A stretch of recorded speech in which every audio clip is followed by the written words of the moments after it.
It's not yet too late mga kapuso para sa inyong adventure with the family and friends.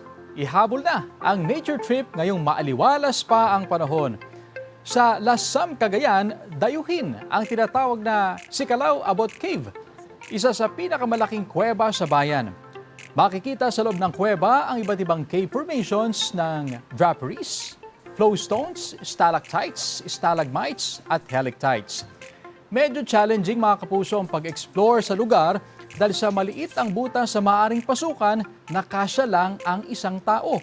Kaya kailangan ng tamang gabay mula sa mga otoridad upang mapuntahan ang Sicalao Abot Cave.